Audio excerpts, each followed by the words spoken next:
Bismillah, Assalamualaikum warahmatullahi wabarakatuh. Kembali bersama Kimia Fata. Belajar kimia bersama Ahmad Fata. Pada kesempatan kali ini saya akan memperagakan praktikum virtual larutan penyangga basa, yaitu campuran larutan amonia dengan larutan amonium klorida.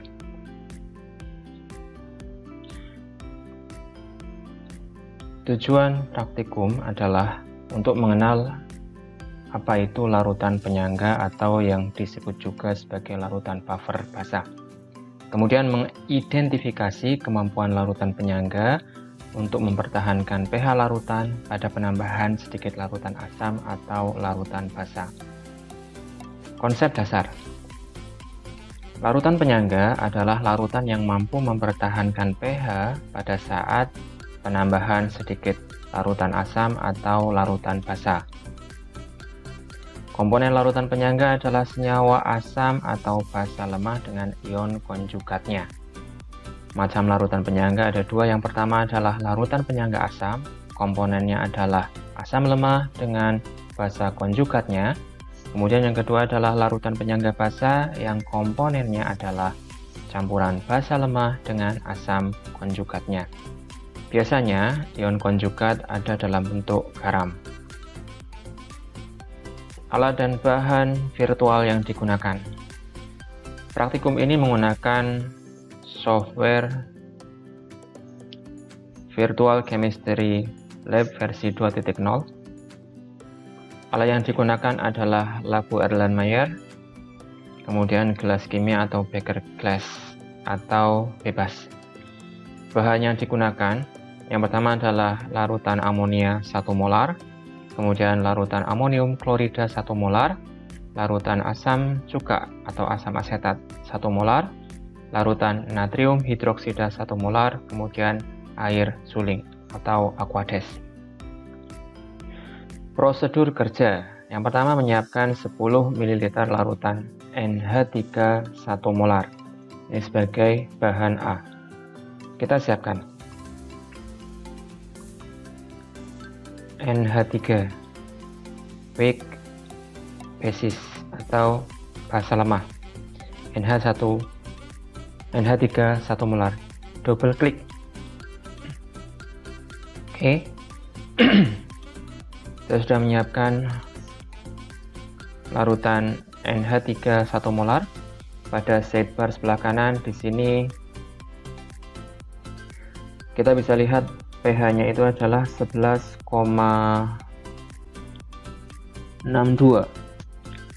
basa ya.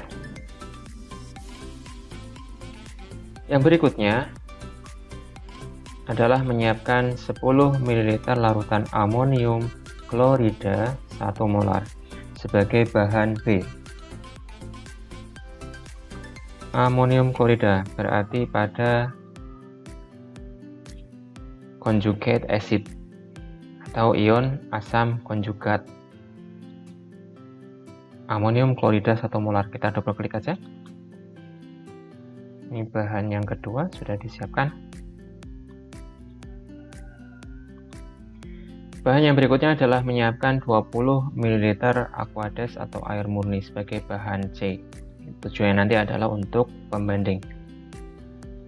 Air murni distilled H2O, air murni. Kemudian sekaligus saya siapkan larutan asam yang nanti akan saya tambahkan, yaitu asam lemah ya, asam cuka 1 molar. Ini yang nanti akan saya tambahkan. Ini adalah sebagai bahan membuat larutan penyangga. Ini yang nanti akan ditambahkan untuk menguji perubahan pH-nya. Kemudian yang berikutnya NaOH itu adalah masuk pada strong basis atau basa kuat, NaOH 1 molar. Oke, ini nanti penguji ya, larutan pengujinya. Langkah berikutnya mencampurkan bahan A dan bahan B ke dalam gelas kimia pertama. Saya siapkan dulu gelas kimianya, beker glass 250 ml. Ini sebagai gelas pertama. sekaligus saya persiapkan gelas kimia yang kedua, beker glass yang kedua. Yang pertama yang sebelah kiri, kemudian yang kedua adalah yang sebelah kanan. Kita tambahkan 10 ml larutan amonia 1 molar terlebih dahulu atau bahan A-nya. Drag atau klik, jangan dilepas, geser, arahkan di atas gelas kimianya, kemudian lepaskan. Nah, kemudian ketik volume yang hendak kita tambahkan di bagian bawah, 10 ml, kemudian tuangkan atau pour. Oke, sudah. Sekarang ini saya kembalikan. Kemudian yang berikutnya adalah bahan B ya. Bahan B, amonium klorida, saya drag and drop ke atas gelas kimia yang tadi sudah saya isi dengan larutan amonia. Kemudian saya masukkan 10 ml, pour atau tuang. Oke, sudah. Oke, sudah. Kita siapkan larutan pada gelas kimia yang pertama. Kemudian pada gelas kimia yang kedua, yaitu air murni atau Aquades. Kita tambahkan. Volumenya adalah 20 ml, kemudian pour. Oke, sekarang kita catat terlebih dahulu pH awalnya. Yang pertama untuk larutan penyangganya, pH-nya itu adalah 9,25. pH awalnya ini adalah 9,25. pH awal 9,25.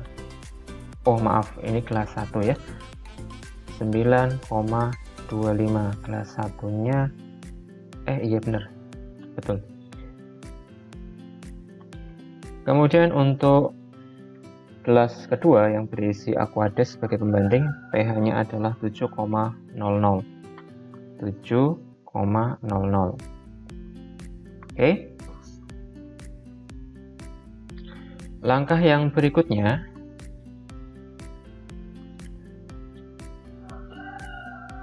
adalah memasukkan bahan C ke dalam gelas kimia kedua. Tadi sudah saya lakukan. Kemudian mencatat pH awal masing-masing juga sudah kita lakukan.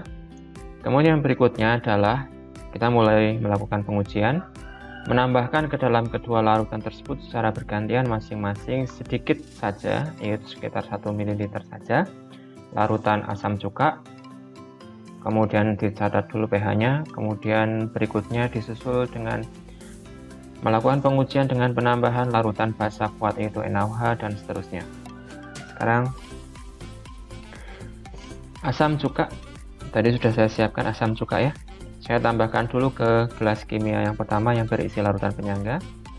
Drag and drop, lepaskan. Saya tambahkan 1 ml saja ya, 1 ml. Kemudian tuangkan.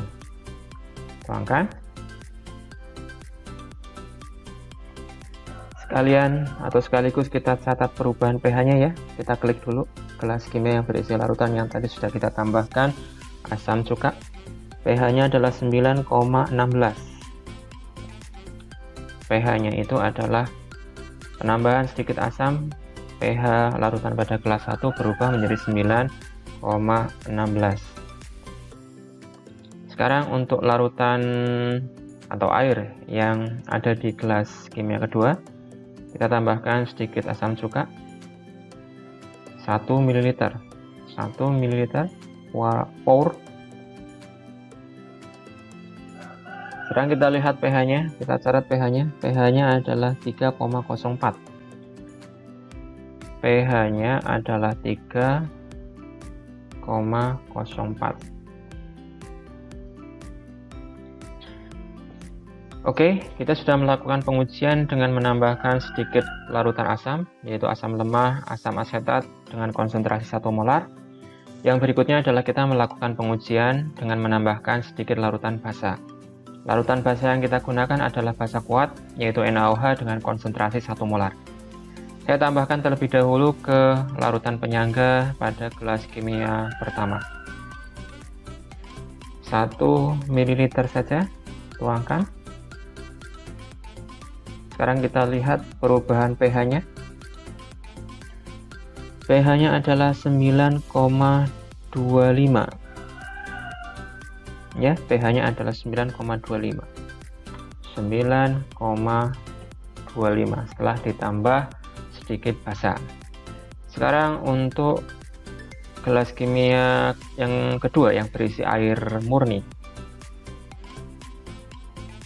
Tambahkan 1 ml, tuangkan. Oke. Sekarang kita lihat perubahan pH-nya. pH-nya adalah menjadi 8,70. 8,70. Oke, langkah yang berikutnya adalah membandingkan data pH larutan dalam kelas kimia pertama dengan data pH larutan dalam kelas kimia kedua. Pada gelas kimia pertama, yaitu gelas kimia yang berisi larutan penyangga campuran larutan amonia dengan larutan amonium klorida, pH awalnya adalah 9,25. Ketika ditambah sedikit asam, pH-nya turun menjadi 9,16. Masih pada kisaran angka 9 ya, turunnya hanya sedikit. Kemudian ketika ditambah sedikit basa, ternyata pH-nya kembali ke angka 9,25. Sementara pada gelas kimia kedua yang hanya berisi air murni, pH awalnya adalah 7. Ketika ditambah sedikit asam, pH-nya turun drastis menjadi 3,04. Kemudian ketika ditambah sedikit basa, pH-nya naik menjadi 8,7. Ya, 8,7. Kita bisa melihat perbedaan larutan pada gelas kimia pertama dengan larutan pada gelas kimia yang kedua. Perubahan pH pada penambahan sedikit asam ataupun basa kepada larutan pada gelas kimia pertama bisa dianggap tidak berpengaruh. Penambahan sedikit asam ataupun basa bisa dianggap tidak berpengaruh. pH-nya tetap pada kisaran 9. Sementara pada larutan atau air murni pada gelas kimia kedua, penambahan sedikit asam ataupun basa itu sangat berpengaruh ya. Ketika ditambah sedikit asam, pH-nya langsung turun. Sementara ketika ditambah sedikit basa, pH-nya naik cukup drastis pula ya, semula 7 menjadi 8,7, naik sebesar 1,7 poin. Kesimpulan dari kegiatan praktikum ini atau dari percobaan virtual ini, kita bisa menyimpulkan bahwa larutan penyangga itu mempunyai sifat mampu mempertahankan pH ya, mampu mempertahankan pH. Itu mungkin adalah kesimpulan yang pertama. Kemudian kesimpulan lainnya, larutan penyangga basa itu merupakan campuran basa lemah dengan ion asam konjugatnya, yang mana biasanya ada dalam bentuk garam. Untuk kesimpulan lain, silahkan dapat melakukan percobaan atau praktikum sendiri. Saya rasa hanya itu untuk praktikum larutan penyangga ini. Dari saya, jika ada kesalahan, mohon maaf. Semoga bermanfaat. Assalamualaikum warahmatullahi wabarakatuh.